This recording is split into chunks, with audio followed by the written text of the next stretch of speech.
Okay, just let me know when we are live, Kath. When you say that. Okay. I don't see it yet. Yeah, I don't either. I don't either. It says now it says we're coming live. There it is. All right. We are live. And guess what? I have my friend over here, ShiloweAnne. And she's Hi. one of our chat. She's part of our chat. She's part of the FOD. Yeah. And she is here we're talking mental health today. Yes. So today we're talking all about mental health. And Shiloh, if you want to, while we're waiting for some people to come in, because it takes a couple minutes or so, maybe you can let us know a little bit about who is ShiloweAnne and a little bit about where you come from. Okay. Well, I did the whole 4-year college right out of high school. Got my degree in liberal studies. I was going to teach. And then when I did the student teaching, I knew that I wasn't going to be a good fit for that. Okay. So I also got a travel bug when I was in college. So I basically became a nomad for a long time. I just hopped around. I lived in like 8 different states and I just did odd jobs, nannying. I was a nanny for a disabled gal for a while. I did preschool teaching, daycare, waitressing, anything, as long as it kept me traveling. Yes, absolutely. And then were these families that you traveled with? Nope. Did you travel with them or? Nope. I sometimes I had somewhere to stay, like a family, and then eventually I would rent a place. I lived in upstate New York, Alaska, Tennessee, California, Oregon. A lot of places. What was your favorite? So, I think the best experience was Alaska, even though I knew I wouldn't want to live there again. Kenai and Soldotna. Oh, okay, I've been there. Yep. Yeah. Would you go live there again? No. I would love to visit. Winters. They're too hard. Winters. They're really harsh. Winters Not just the temperature, the darkness. The darkness really got to me. So yeah. I only survived one winter. That's a couple of things I want to talk to you about is the darkness, you know. Yeah, it really does affect you. Absolutely. Yeah, and after that, I met my husband when I got back, and we had 2 kids, and I knew I wanted to homeschool them. So thankfully, he was a manager at Amazon, and I could stay home. So I homeschooled both of the kids. One's now grown and married, and the other one is a junior, coming up to be a junior in high school. So are you I got my no, not yet. Me neither. They're not preventing. So if it happens, it happens. But I got my master's when Quinn was born. When he was born, I started. And it took me 2 years to do that. But again, I was still a stay-at-home homeschooling mom, so I didn't get any. I'm also a licensed cosmetologist and a professional photographer, so I did those 2 things on the side while I raised the kids because I wanted to stay home. Wait a minute. Last week, the same with Dan K. He was a master of all trades also. Yeah, it's hard to decide what you want to do when you grow up. Yeah, I've lost to ask you about. Okay, so go on. So I got my master's, but I still stayed home and continued homeschooling. My daughter has like 7 different vision issues, so homeschooling her looked quite different than typical. So it took a lot of my time. And then now they're pretty, obviously my daughter's grown. She's at WSU, Washington State University, and Quinn is on his own basically. So I decided, okay, it's my turn. I want to get my doctorate and I want to teach and do research. So you wanted to go for the PhD. Wow. Yep. I've always wanted it. So that's about it. that's where I'm at now. That's amazing. So where are you living now? I'm in Tri-Cities, Washington. So we're In 3 Washington. cities. Yep. Kennewick, Okay. Richland, Pasco. Yeah. Mhm. I don't think we're going to necessarily stay here. A lot of the jobs I've seen may take us other places, but I think we're ready to. I grew Mhm. up here, so Okay, so you not. did like a big circle. Yeah. Yep. I came back home. I wanted the Where do kids you to want be. to end up, do you think? I'm not You sure. can't have my We're ranch.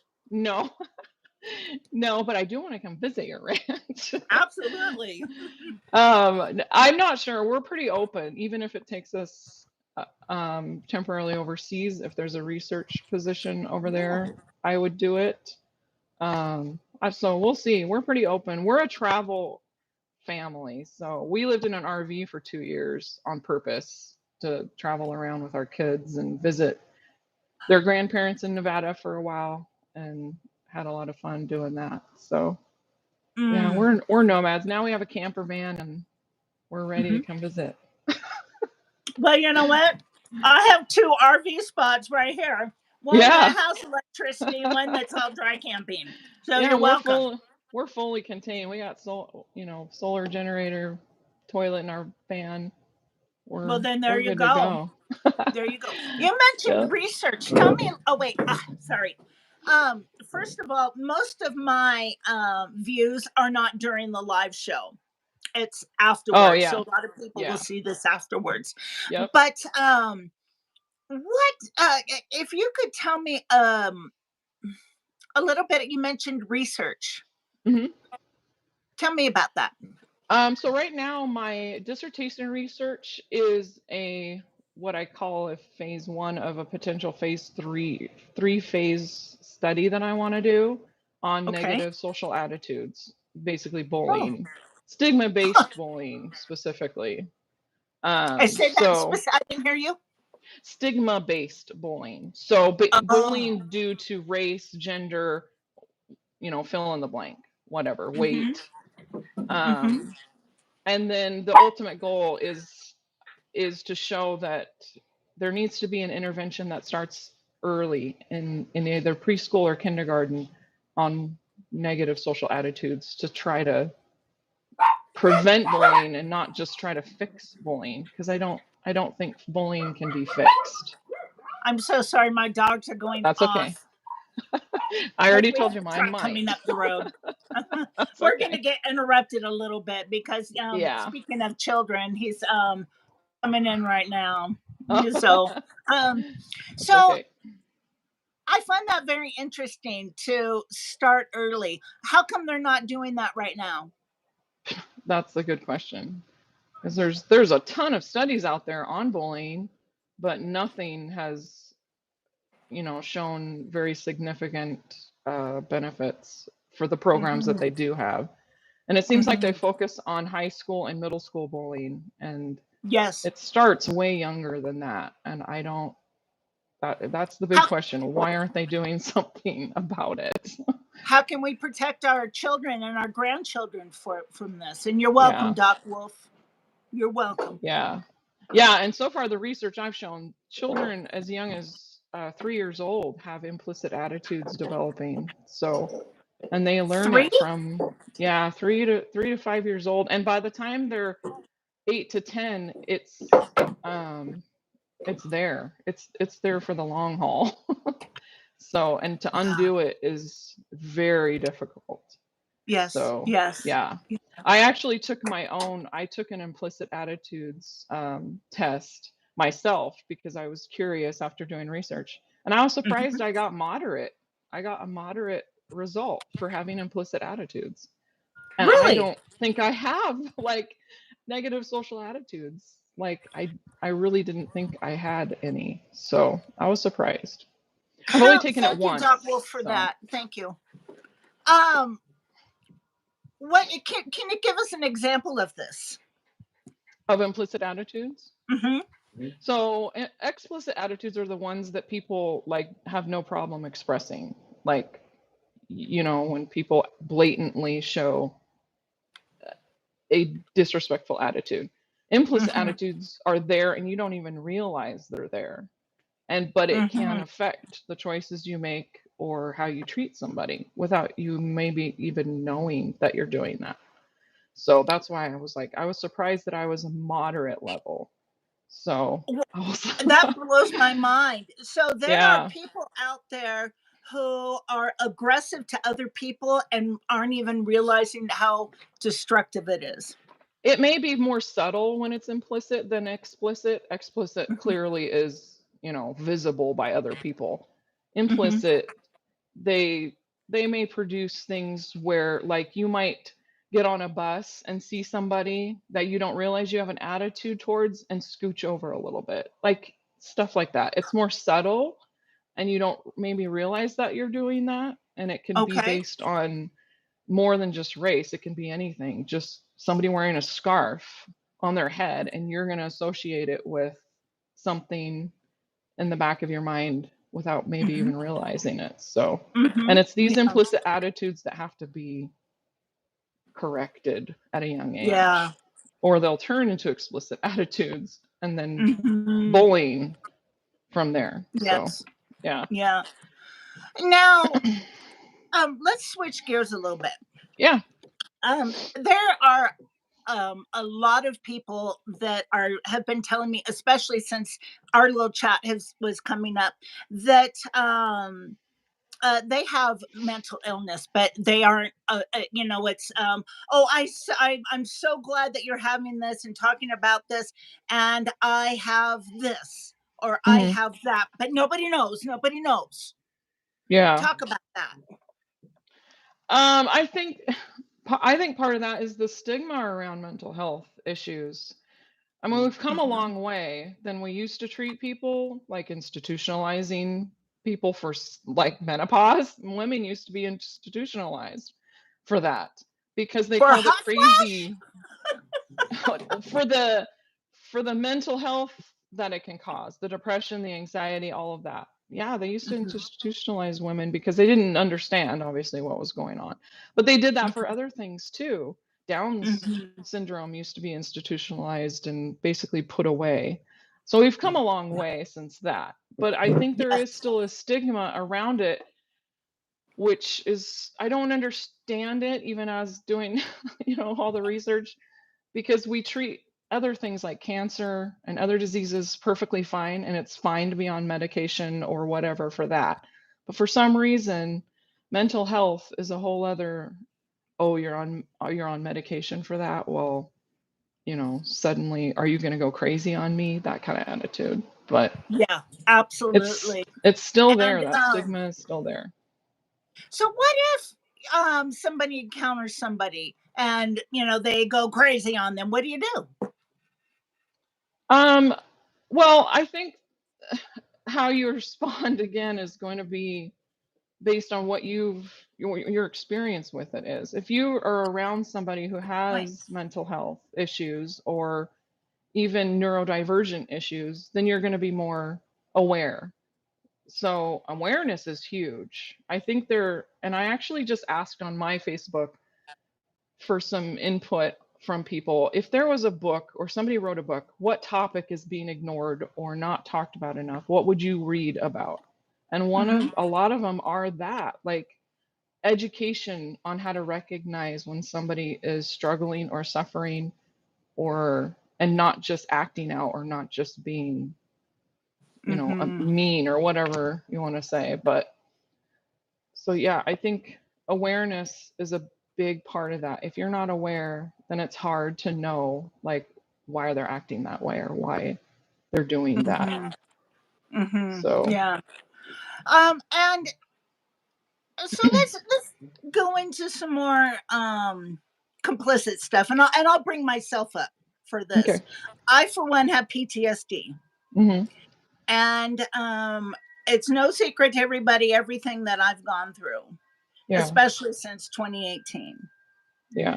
And I survived. I'm the only one that survived the largest wildfire in Yeah.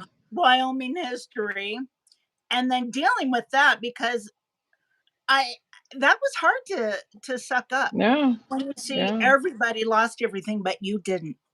Yeah. And Yep. then, I had my 3 friends here and boom, boom, boom, boom, boom, they're gone. They died unexpectedly. Then my Oh, house burnt down yeah. in the That's a middle lot. of winter, and so there was no help that could reach us because there was too much snow on the ground. Mm. And then, I ended up, after speaking with my therapist for a while, um, and then I got a diagnosis of PTSD. Well, boy, that's sure is heavy. That's a Yeah. heavy thing to deal with. How Yeah. how, how does um how does somebody who has um a diagnosis such as what I do or something Mhm. similar, how do you really move on from that? How do you live through the flashbacks all the time? Well, the main thing is to get help, Yeah. therapy. The main type of therapy is psychotherapy, which is basically talk therapy. But they can also use cognitive behavioral therapy, which is different forms. Like there's exposure therapy, which obviously you can't re-expose yourself to these things, but instead they will have you write it out, and they Okay. may have you write it out over and over and over again. So that's the biggest thing though, is getting that therapy, because you may not be able to move on your Yeah. own. It's so difficult to understand what's going on and why you're having, if you're having triggers or if you're having nightmares, Hmm. or it just affects any part of your life, like Yes. that constant weight on you. So therapy is definitely like very, very, very important. Hmm. Anytime anybody is struggling, and it doesn't have to be like what people may think of as therapy. You can just go talk to a counselor. A lot of people use the online stuff like BetterHelp if it's not something major. Obviously, if it's something that could be a combination of mental and physiological, then you need a psychiatrist or somebody else to help if meds are involved. Hmm. Hmm. So, but yeah, and sometimes PTSD can be severe enough that you do need medical Hmm. interventions until Hmm. you can get past Yeah. the, move forward in your therapy. And then you Hmm. can wean off of them, see how you do. But yeah, Yeah. that's the main thing I would say. Now, So, do you feel that if somebody is in therapy that they should be in there for years, or do you think that somebody can get through a situational thing rather it quickly, say months? it's really individual. There's no way to know how somebody will process and how long it will take. I don't think there should be a time frame, um, especially with severe PTSD. When you think about veteran combats, Yeah. you can't put a time frame on that. There's no way. They may be in therapy for the rest of their lives, and they may Hmm. always have those triggers that they have to figure out how to handle, whether, like fireworks season is a big one that everybody knows Yes. about. So they have to figure out how, because they're not going to stop everybody from letting off fireworks. But if it's a trigger for them, they have to figure out how to navigate that. And Okay. then other forms of PTSD may be a little less. And it could be 6 to 12 weeks of therapy, and then you're able to manage things on your own better. Hmm. But I don't think you should ever say you're done. Like, if things start popping up again, then go back. Yeah. There's nothing wrong with. It's the same with our health. We can be in remission for something, but then it can come back, and we wouldn't Mhm. hesitate to go back to our doctor for that. So why Right. hesitate for therapy? Why? What So, is? Explain the difference if there is, because okay, we all have one body. It's all connected. mhm. So shouldn't mental health be part of our regular health? Yes. Oh, How come in our society this it's not? I don't know. Nobody in our profession knows. We don't understand it because we've proven over and over again the physiological component in a lot of people. Not Mhm. everybody has, actual chemical imbalance or damage in parts of their brain, but it's there, and you can't just to ignore it is just making things. I mean, look at the state of our schools. Like, we're afraid to send our kids to school. Yeah. And that's, to me, that's all mental health. People of sound mind do not go into a school and shoot little kids. I'm sorry. That's just, that's ridiculous to think that. And I don't want to get into the politics or anything around that, but to me, it's mental health. It's nothing else. It's not anything else that can be controlled to prevent that. Does mental, if you have an underlying condition like I do, where my MS doesn't bother my body as much as it affects my brain. I always say I have a broken brain. Yeah. But can mental health trigger underlying conditions that you have in your body, or vice versa? Can your physical your physical condition contribute to your mental health and or vice versa? Yes, most definitely. Which one do you see more? I don't know if there's necessarily a more. It depends. If somebody's going through something really traumatic, the cancer, for example, that it can affect their mental health, obviously, in a big way. Of course. And then we know that stress, which mental health clearly causes, affects our physiological health. So stress can actually cause things, diseases and conditions. So yeah, it's a two-way street. And it's the same with our gut. Our mind and our gut are both connected. If you have an unhealthy gut, you could eventually have an unhealthy mind, and vice versa. Can you elaborate on that? So there's a lot of research being done. I'm sure maybe a lot of people have heard about it, but when your gut health is off, it just creates this big cycle of physical health issues, and then eventually it can affect your brain health, both mentally and physiologically. One of the big research is cholesterol, and by putting people on cholesterol meds, it's robbing their brain of cholesterol, which is your brain needs cholesterol vitally. Like, you can't survive without healthy cholesterol. I didn't know that. Yeah. How does it affect your brain? Do you know? Yeah, our brain is made up of a lot of stuff. It's not just white matter and all that. It's a combination of fats and enzymes and neurotransmitters and all of that. It's all and I think there's been a lot of damage done prescribing medications to reduce cholesterol to the point where it's now affecting the brain, which can cause Alzheimer's and dementia. That's why you see the side effects of some of these meds. If you read the side effects, it can cause things, and they know that, but they're trying to fix one thing, and it's kind of hurting other areas. So my own personal, I think our nutrition is lacking significantly, and we're ignoring it. Everything's pharma. Like, you got to take one med for this, and now you got to take this med to combat that med, and or take this med for the side effect, right? And then this med will help with that med, and it's just this game. Yeah, we're not getting integrative care, and for the most part, it's up to us to do the integrative care. To do your research about healthy foods and what your gut needs and what your brain needs. So that's why they say, take your omegas, take this for brain health. Well, because your brain needs fat. Kathy Campbell here says there's no money in cures. Nope, there's not. Pharma would go bankrupt.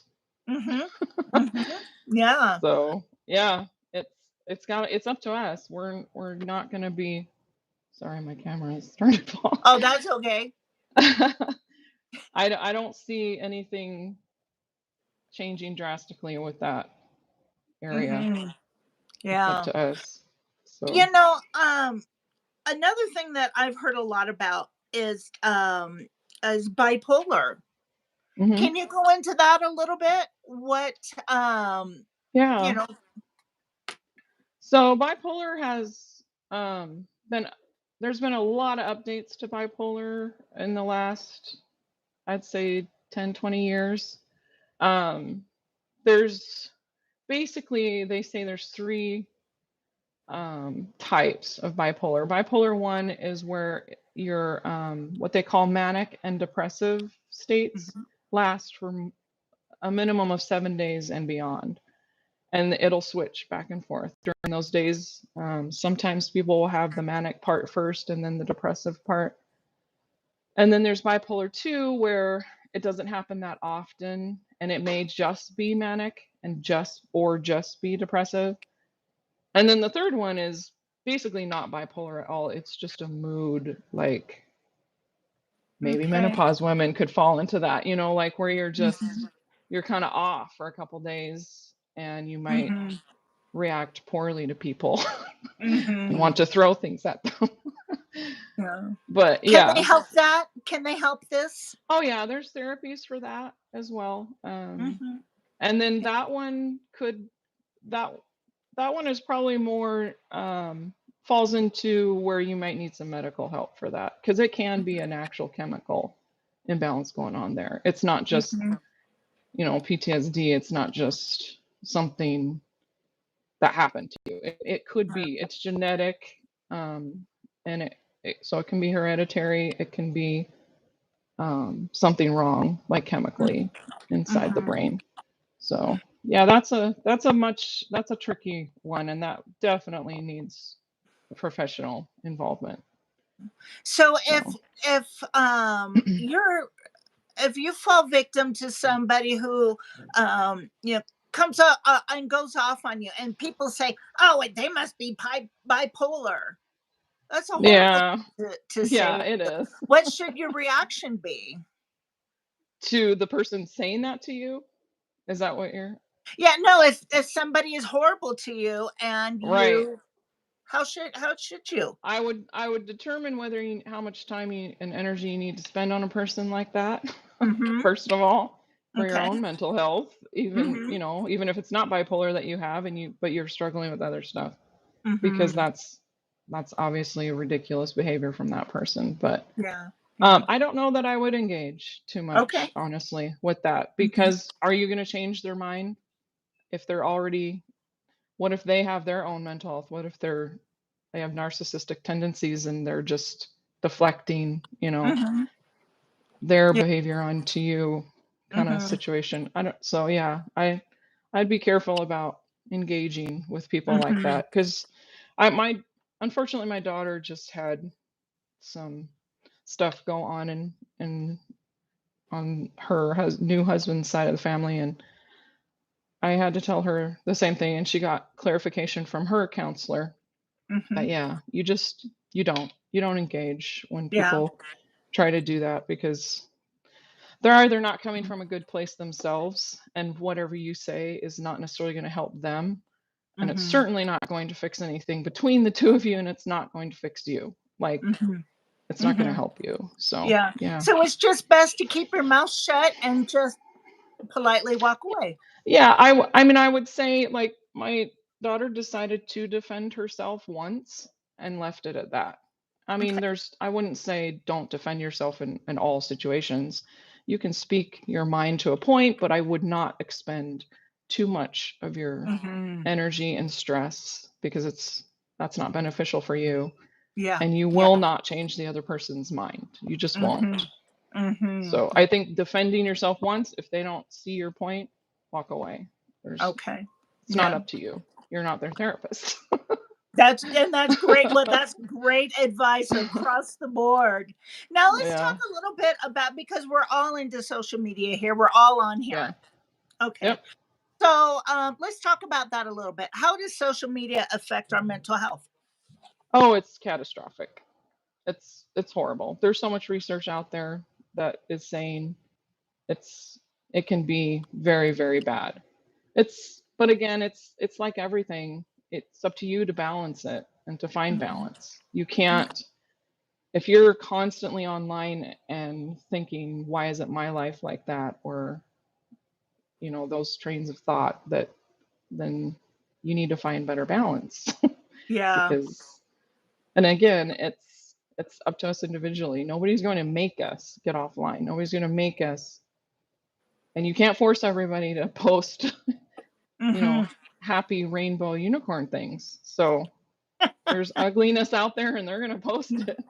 Yeah, And they're there going to is. try to There is take you ugliness. down. Yeah. Yeah. Yeah. Yeah. Yeah. Cyberbullying is a whole other entity, honestly. I can't even, I will be addressing it in my dissertation, but it's literally an entire different entity, like, because it's behind closed doors. I mean, you have actual physical proof of it, I guess, by screenshotting what's going on, if you're going to be Mm-hmm. trying to report it.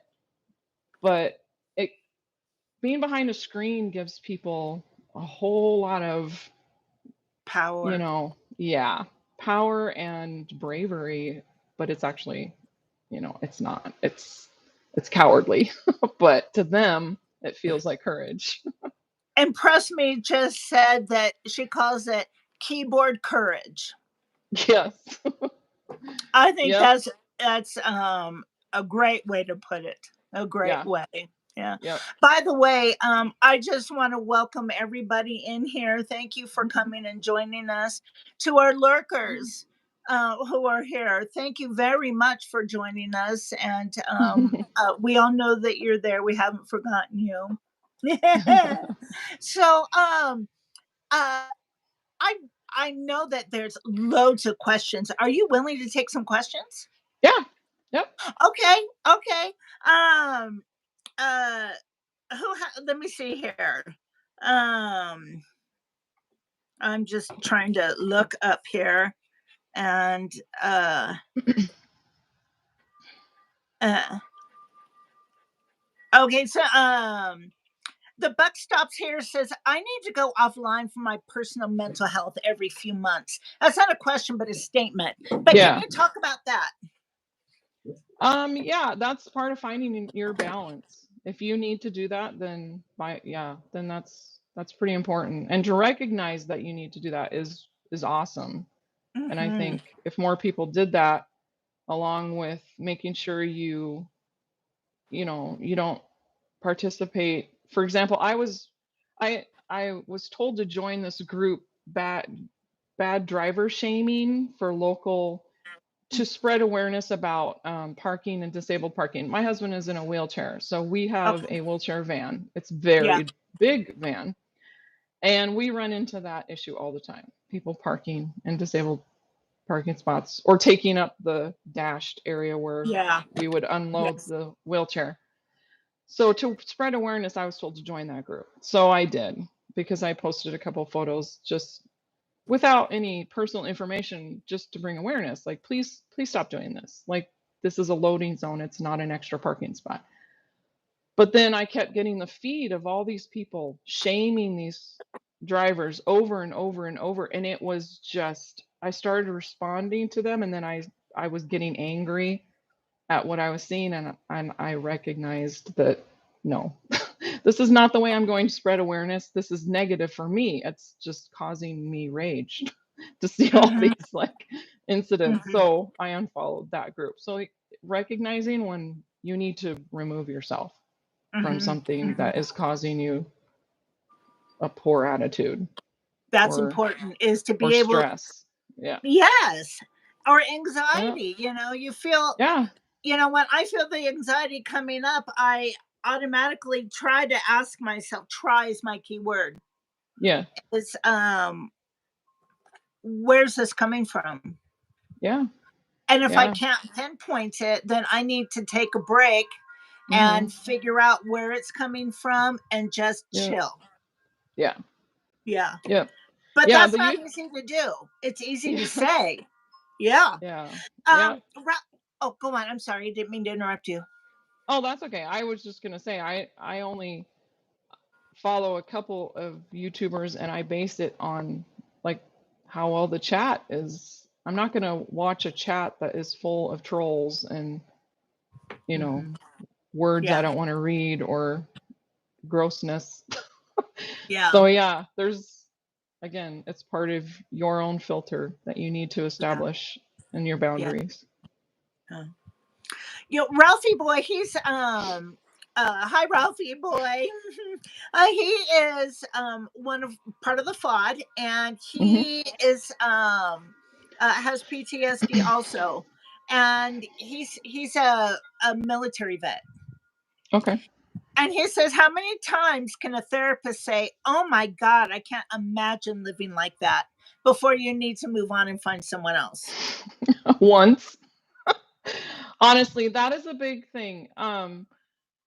Just because you're assigned a therapist doesn't mean that's your therapist. Like this is somebody you are going to be trusting your confidence in and relying on for therapy, for helping get through whatever it is that you're struggling with. Yeah. So my daughter's first counselor, we knew within the second session, this is not a good fit. And we moved on until she found one that she was very comfortable with. And she stayed with her until she moved away. So a good 5 years. So yeah, it's kind of like a doctor, same thing. If your doctor's not helping you, then get another doctor. Like, don't stay with them. Yeah. I don't know why. I think some people have this attitude where you're working for them, kind of, and it's not. It's the other way around. They need to be a good fit for you. So, Good yeah. point.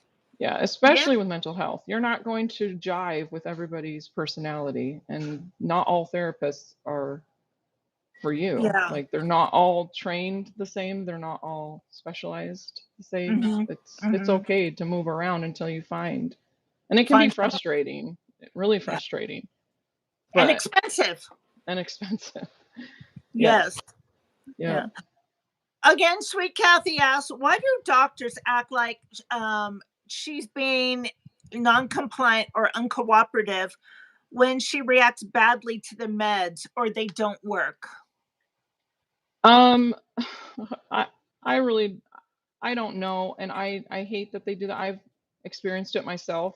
My sister has experienced it even worse than I have, like horribly. And they almost bully.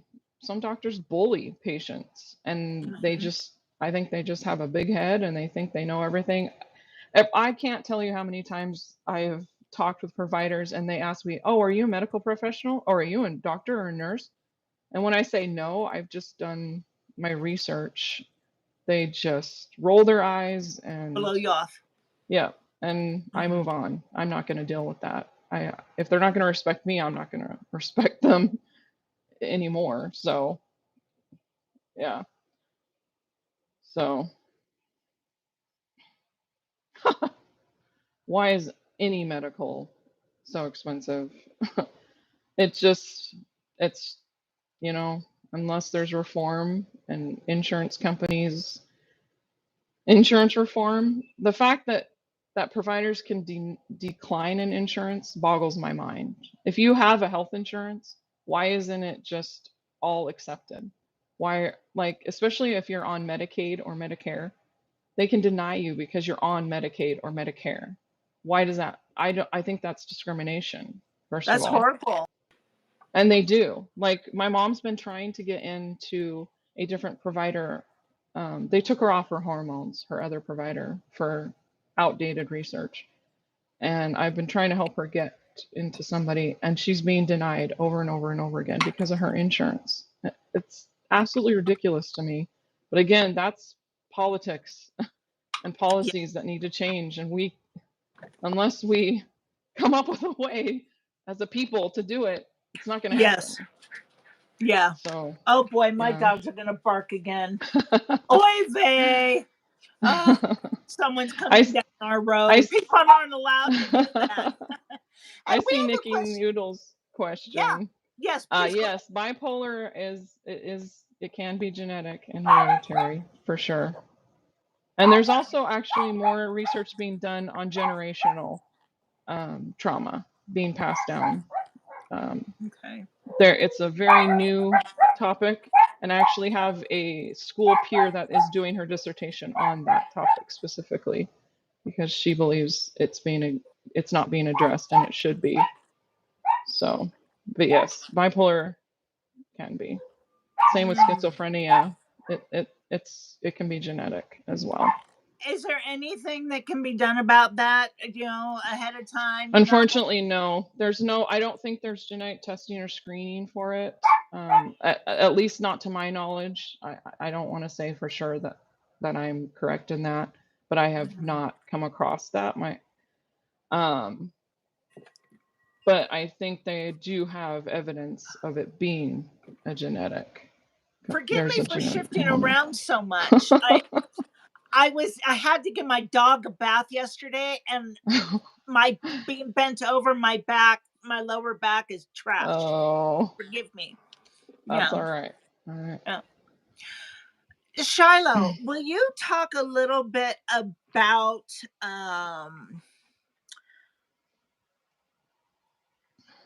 the positives of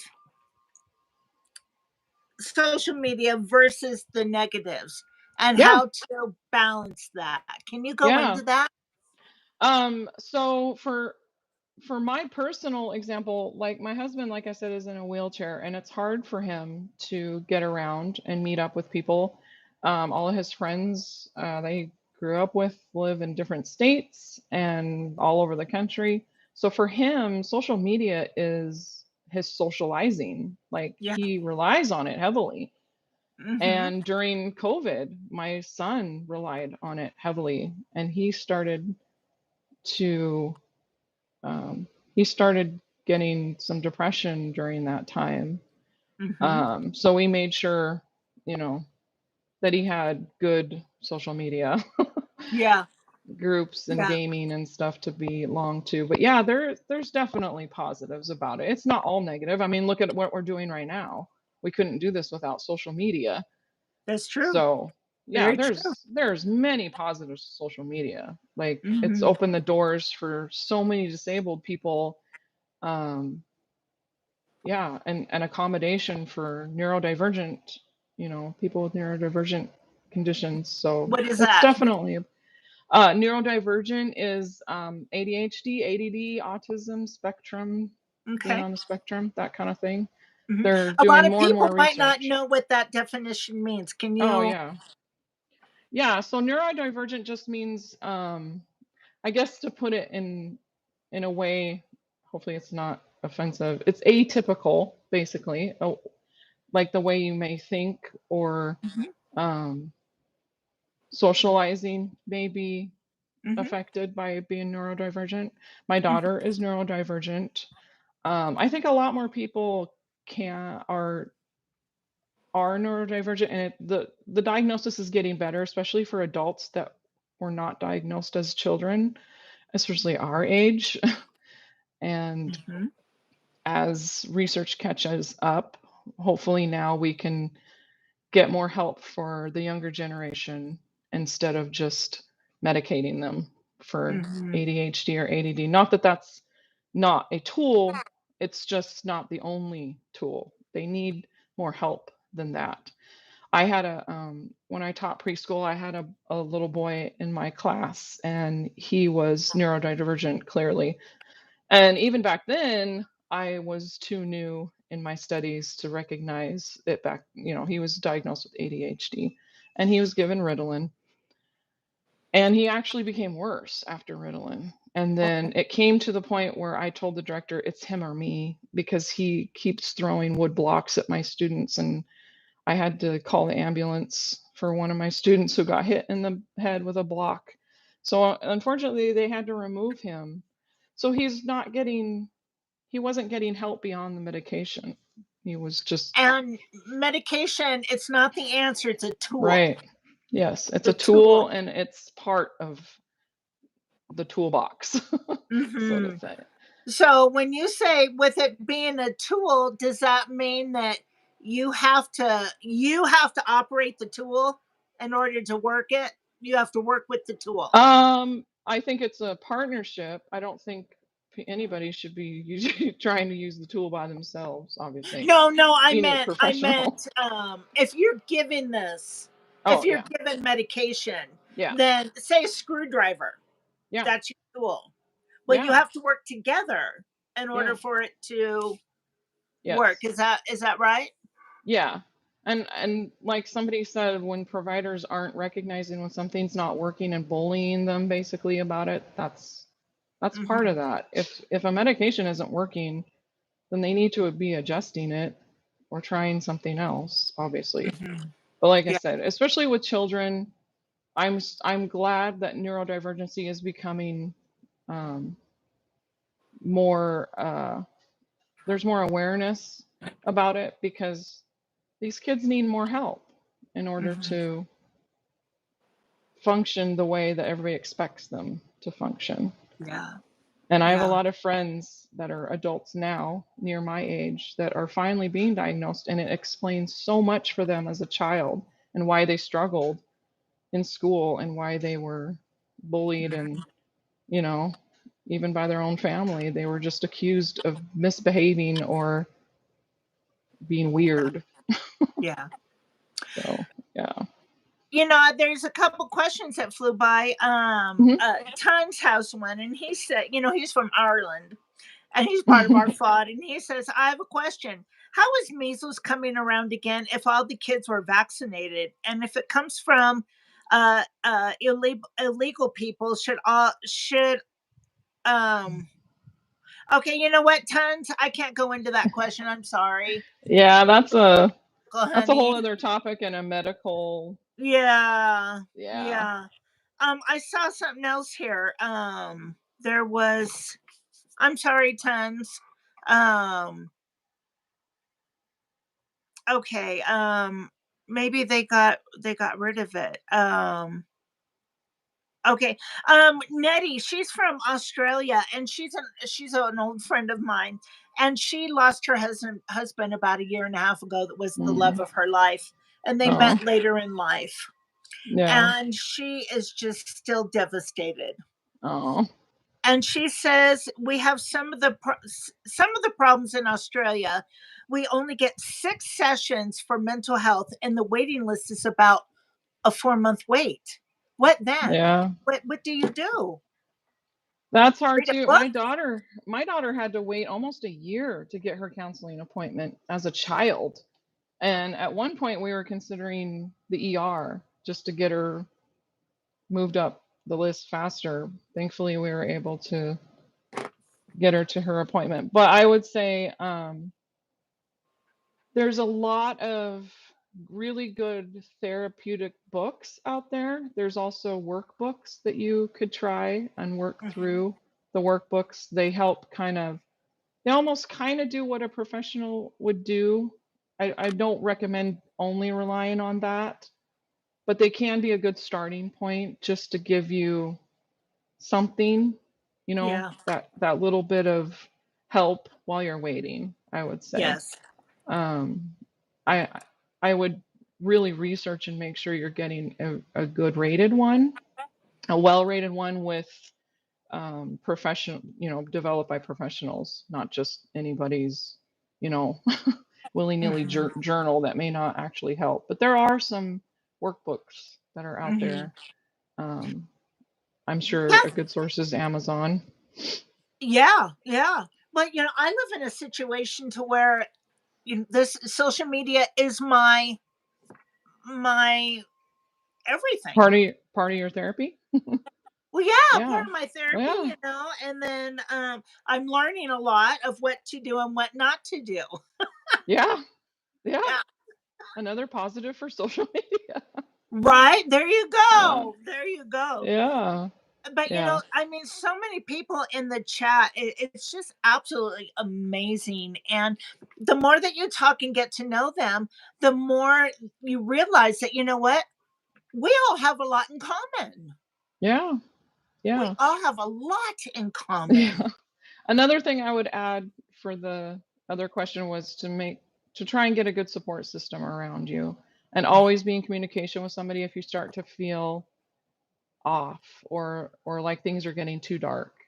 So going Mhm. through this menopause process, as you know, I always make my husband aware when I'm feeling what feels like too blue. Like I'm not having a good day. I'm feeling this way. So he's aware and he can continue to check up on me and just, that's the biggest thing. Don't be alone in it because that's like it's going to be your worst enemy is to be alone when you're Mhm. struggling with dark thoughts or negative thoughts or sad, just making sure that you have What if you're in a something. situation where you don't you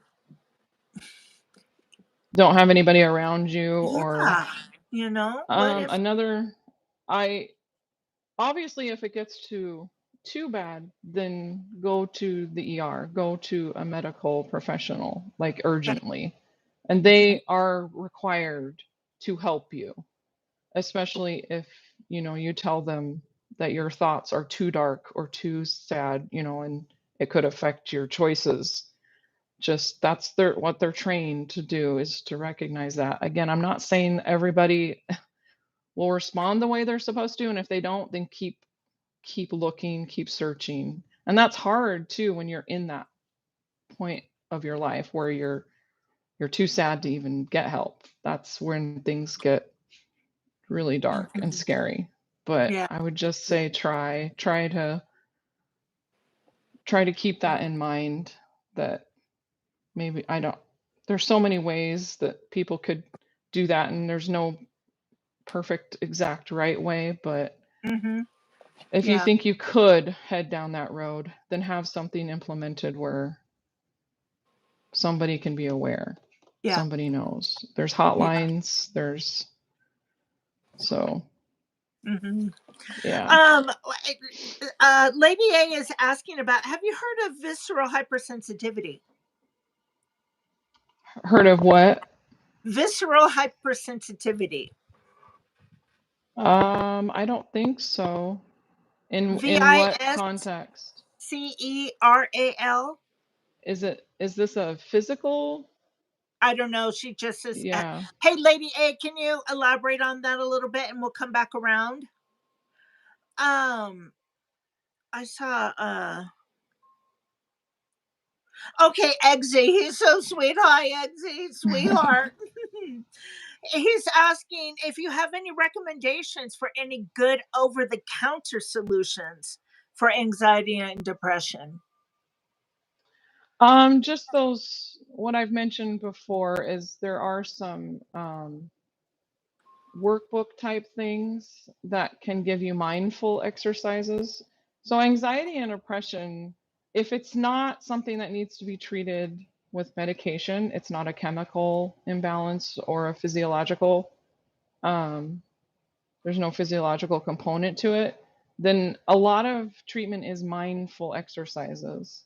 Mm-hmm. Some of it is like gratefulness exercises, which there's a difference between thankfulness and gratefulness is the one you would want to focus on. Mm-hmm. Grateful is long term, thankful is more short term. Like I'm thankful I have this food. I'm Mm-hmm. grateful that there's a difference. Okay. So I would say, yeah, there's lot of mindful exercises. If you look that up online, you may be able even find them online that you can do. But again, if you think it's not Yeah. necessarily the solution. If it's something you're just while you're biding your time waiting for some help, if it's to the point where you feel like you need more help, then Mm-hmm. definitely still seek professional advice. But Yeah. Now,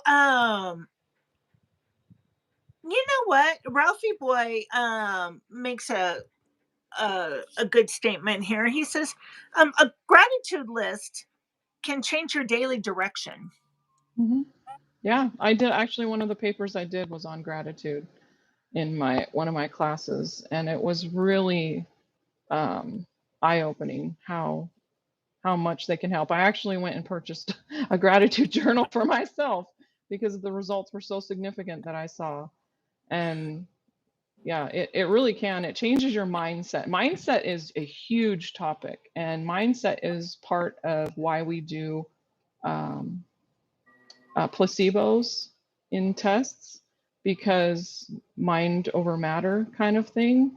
And they will find placebo has, in some instances, more effect or as much effect as the actual Hmm. controlled. Yeah. So yeah, Yeah. mindset is huge. It's probably one of the biggest aspects of mental health is your mindset, and doing daily mindset exercises when you're struggling.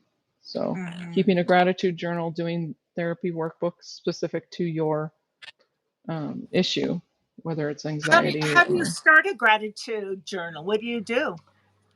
if that can be tricky too. So there's you can purchase them, or you can find some online exercises that you can just use a regular notebook at home and Hmm. write out the or type out the exercises. It kind of guides you in what to think about and what to write Hmm. um, down. Like, I mean, you have to come up with the stuff, but Hmm.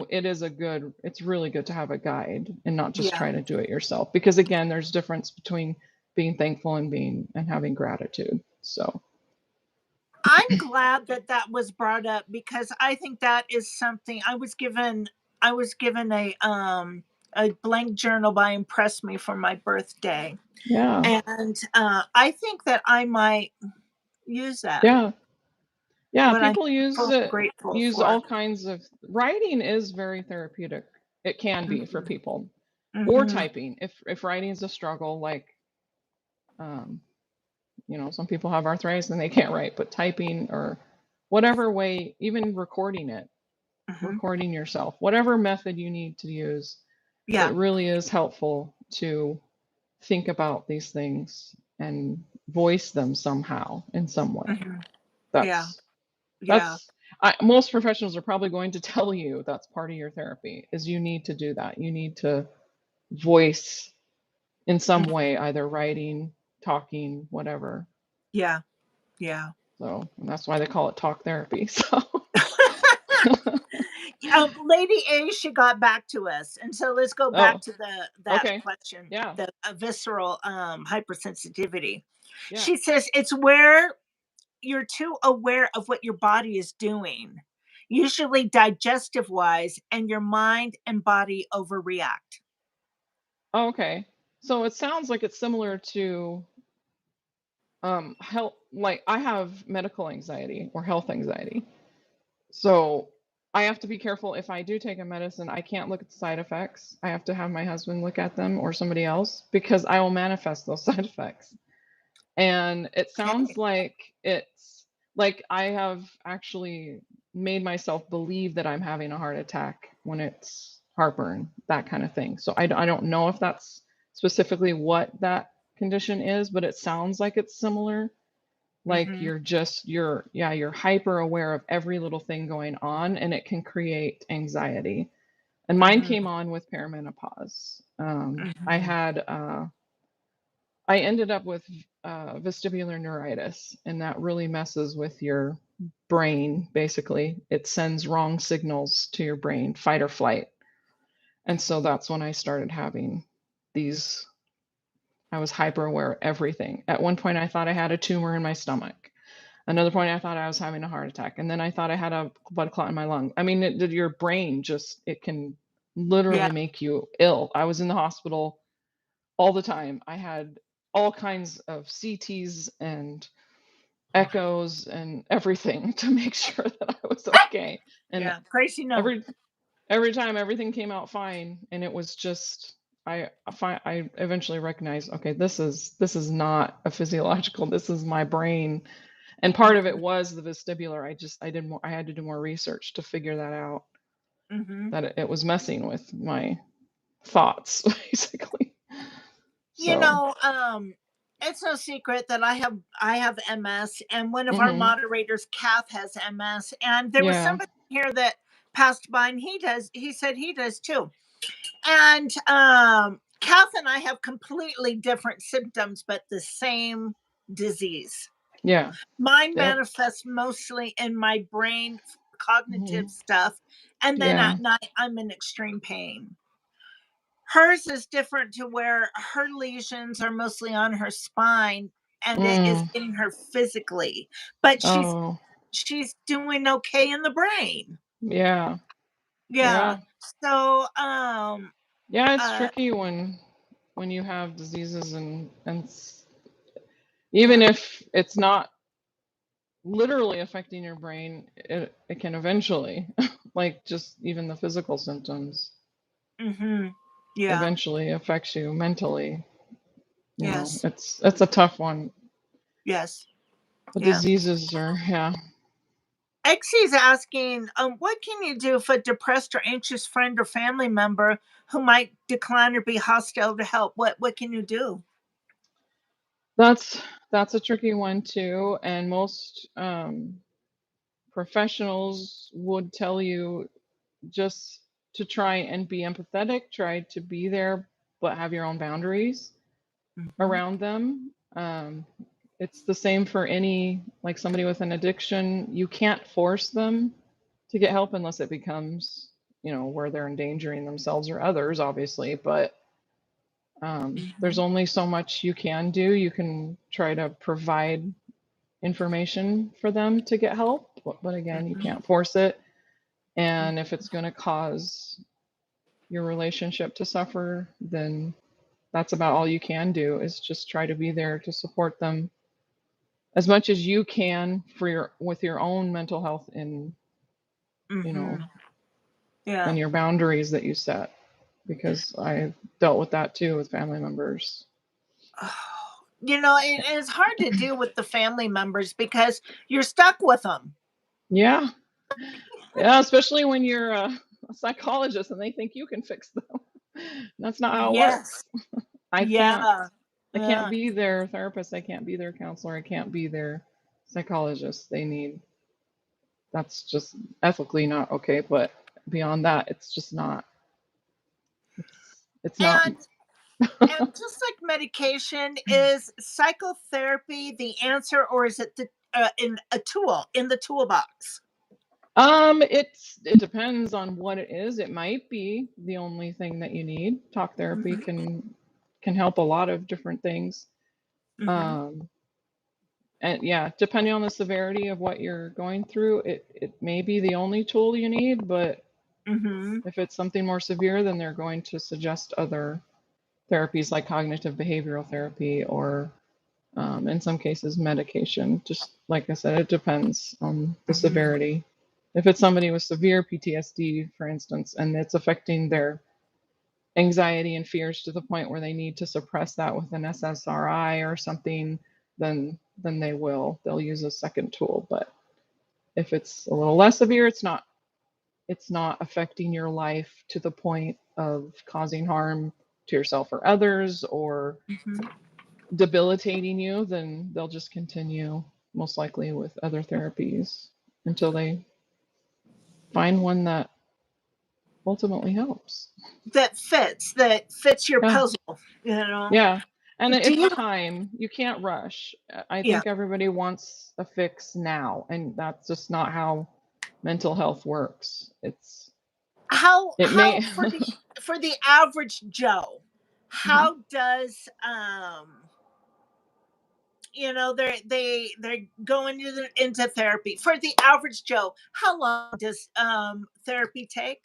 Or is that a trick Well, question? like yeah, the average, say for mild or moderate to mild PTSD, say if you go to there's a website, National Institute of Mental Health, and for anybody that wants to go to that website, there's a plethora of information on there about pretty much any mental health condition out there. But the average, I think they say on National, there, I'm writing, putting it yeah, in the chat. it's the National Institute of Mental Health. STITUT. And it's a professional website, so it's reputable. Okay.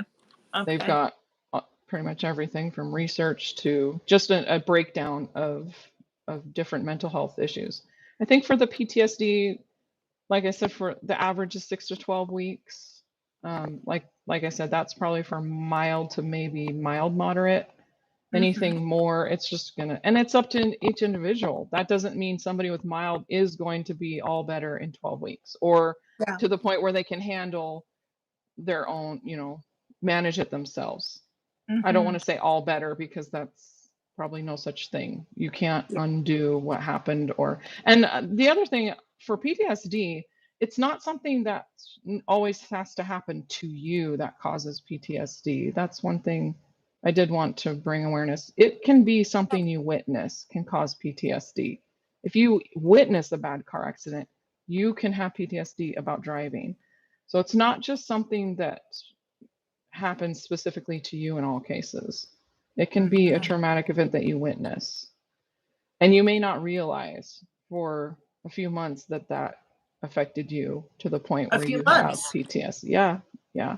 Typically, if they don't usually clarify or classify as PTSD unless it does manifest within a few months. Yeah. Not to say that that's, I don't like square, like tight boundaries like that with mental health, but that's just the average. So, but yeah, just so people out there are more aware. If somebody says they have PTSD, but it didn't happen to them, doesn't mean they don't have PTSD. I mean, if you witness somebody murdered in front of you, you'd have PTSD. Oh, even if it didn't happen to you.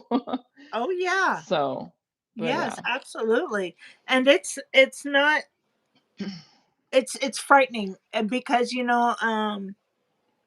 I'll tell you, the other day I was making a video and I was walking up the driveway and I looked up at our house and for some reason I was expecting to see my little cabin.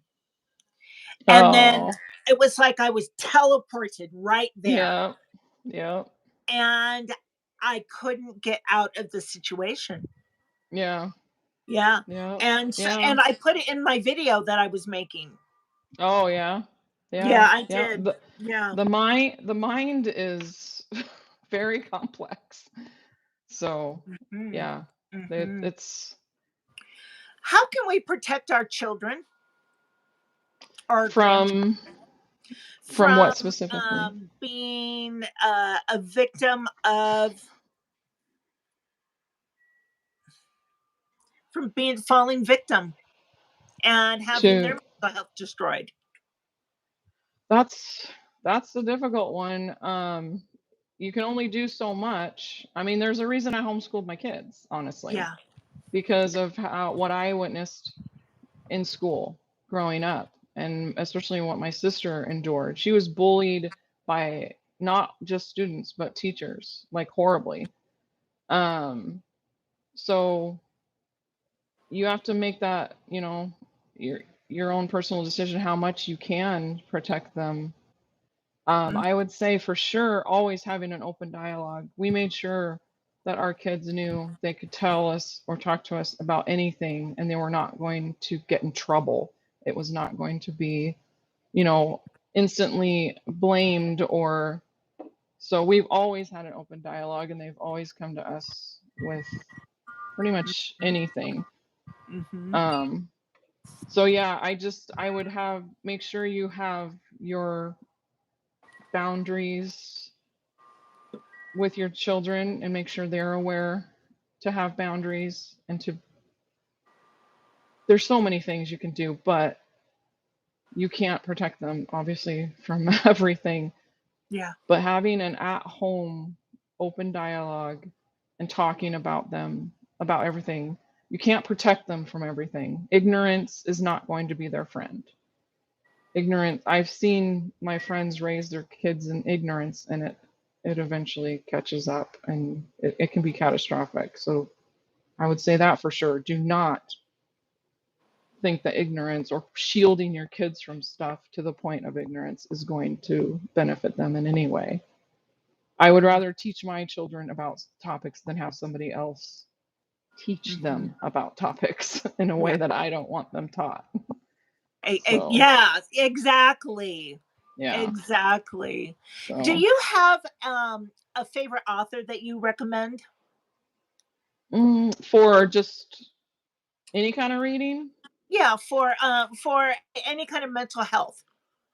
I don't know that I have any specific author. It really depends on the topic too. So, Okay. um, Let's I say would, depression. again, I don't necessarily read books on it. I'm a research, so I read Okay, articles. fair enough. But yeah, there's just so many. I would just say make sure that look into their credentials. Don't just read, willy-nilly somebody who decides to call themselves a doctor so and so and thinks they're an expert. I would make sure you check their credentials before you invest How can your you check time. And credentials? you can a lot of times the actual credentialed ones will have it in their book somewhere. They'll have what their education is and what their specialty is. If it's not there, then I would question and maybe try to look up online and see if you can find anything about the author, because there are so many books out there and they're not necessarily all credentialed or experts and they're just Yeah. giving their opinion. When I've been looking for some books to read for my dissertation, and I will specifically look for those credentials, either the PhD, the MD, the education. Not to say that people with other like masters or whatever can't write good stuff. I would just definitely look and make sure what their education level is and if they are indeed an expert in what they're talking about. So I'm not Yeah. going to pull a book off of the shelf that's written by somebody who just has a strong opinion. So Very yeah, interesting. Yeah. yeah. Oh, you know what? I remember this person, Wally. I think I told you about her. She maybe in the future can provide your viewers some clarity for some of the questions. But bravo to Yeah. everyone focused on their mental health. Thanks, Wally. Shout out to you. Yeah, right on. Yeah. Yep. Shiloh, there we have an hour and we've gone over, obviously, I see that. and it goes fast. I But know it does. are you open to anybody contacting yourself per se, or do you not have time? You need to focus on your dissertation, or um, they can contact me. I would tell them the capacity that I would be able to help them, whether it's, um, you know, whether I think they would need professional advisement. Like I said, I'm not a licensed. I am a research and eventually professor of psychology. So that's my specialty. Obviously, we learn about all of this, but I'm not a licensed, so I cannot give sessions. I can't, but yeah, I can certainly advise to a point to, get their answer a stories. question or say, Yeah, answer I'm looking for questions. a book on something. Can you give me a Right. direction? Right. Or, even be a contact if somebody is in dire and they're scared, or, direct them to the help That they need. that Yeah. they potentially need. So, but yeah. How if would it be okay if I put in the chat how somebody could get a hold of you? Yeah. Yeah. Okay, what would you like me to put? Probably email is the best for Okay. me. And it's the same email that we've been communicating, so it's the ShiloweAnne photography at Gmail. Okay. I may eventually have a different email, but That's my ShiloweAnne with main an one. E. Yep, ANNE. I- ShiloweAnne, and then photography, and then Photography. at Gmail. Yep. At Gmail. Okay. And so for something that is not so complex and you need a little bit of direction or something, Yeah. there's Shiloh. I put in the chat Shiloh's contact information.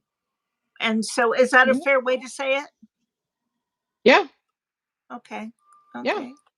Yep. Shiloh, Yeah, would you? I won't give any medical advice or anything like that, but I can certainly help direct people if they need. That's amazing. Thank you. Thank you so much. And thanks for having me. I'm not seeing any other questions. I'm seeing a lot of statements and a lot of people concurring. Yeah.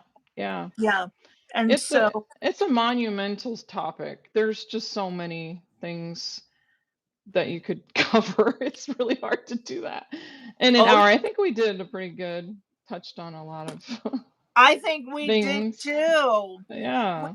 Would you be willing to come back and sit down and chat? Yeah, anytime. Okay. Yeah, because I know that when people are watching the replay too, that it's going to, just it's going to go far. I know that. Yeah, I'm all for mental health awareness. We need more awareness. It needs to be normalized. Yes. So, and so do you have any final thoughts that you would like to leave I with? would just again say if you are struggling, please seek out professional help. There's no harm in it. I know cost can be a factor, so there are like I said, if it's bad to the point, please go to the ER, go to the hospital, go to urgent care. They can get you help. It cost aside. They're not supposed to let, that go with cost as a factor. Yes. There's help out there, and just be aware. And that's about it. And set your boundaries. Set boundaries are important. Boundaries with family, friends, social media, all of it. Protect your mental health. Protect your kids' mental health as much as you can. Absolutely. Because it's a crazy world that we live in, and it's very cruel. Yeah. Yep. And I think we can all benefit from mindful exercises. So if you don't do them now, I highly suggest mindful exercises. Give us an example of one. Like the gratitude journal. Do a gratitude journal. Do a prayer. If religion is, do a prayer journal. Anything that gets you more in touch with your own thoughts, your own struggles, what you're just all of that, and then the goal is to try and shift the negative thoughts. So yeah. Well, I tell you what, that's something I'm going to be doing. Yeah, it really does help.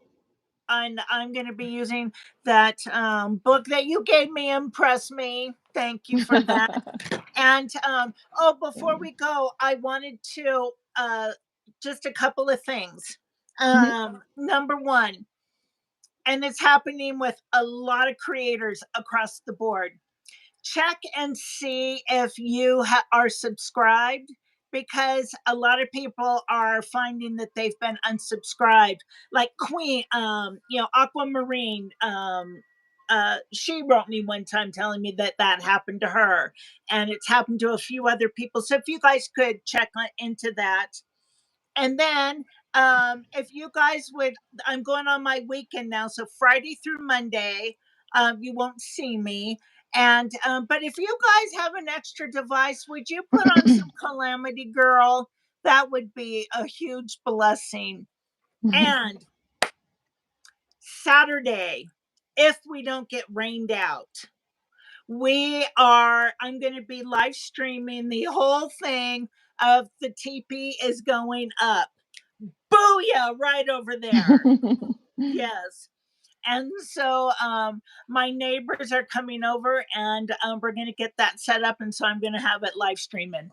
So, um, Nice. Shiloh, I thank you so much for your time and Oh, everything you're you welcome. said. You were a plethora of information and help. Good. I'm glad. Oh, Hopefully. to me, you were. Yes. And Good. so thank you. Thank you. Oh, you're And I welcome. know Thanks that for this having will me. be rewatched several times, I can tell. Good. Good. Yeah.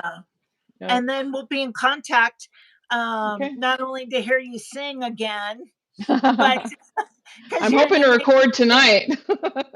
What's that? I said I'm hoping to record tonight a little bit. Are you Had, really? yeah, had to wait for the heat like to go away. That room gets hot in our little studio. So, Yeah, that's right. You yeah. have a studio in your home, and your husband Yep. is an audio engineer. Yes. And Yep. we have somebody in our FOD who also is. Yeah, I think I've seen him contact. It's fun. I just Yeah, do it for fun. yeah. But yeah. Well, you know what? Yeah. You're amazing at it. It's a blessing to a lot of Thank, people. So keep it up. thank Yeah. you. Well, And thanks for having your show. I really like getting on and thank chatting with you you. guys. It's Thank you. it's very nice just to it's my wind down. I wish I could get on more, but Well, when as you're here, it's a joy. And, we have an amazing chat, as you know. yes, And I so, appreciate that. Yeah. I yeah. wouldn't be on otherwise. Right? Yeah. I don't need any more toxicity. No, no, we don't. Oh, so Yeah. everybody, I thank you so much. I thank you so much, Shiloh, and Yeah. I thank you for being part of the FOD Thank- and I'm glad accepting to be. all of us for our idiosyncrasies that we have. Well, how boring would it be if we all were the same? Right? Okay, guys, make sure to turn on a device to help Calamity Girl out. And Saturday, I'm going to be doing it. It's going to happen for a couple hours, but it's going to be fun. Okay, guys, thank you so much. Bye. We'll see you Bye. guys. Bye, Bye. Shiloh. Thank you. Bye. You're welcome. Bye.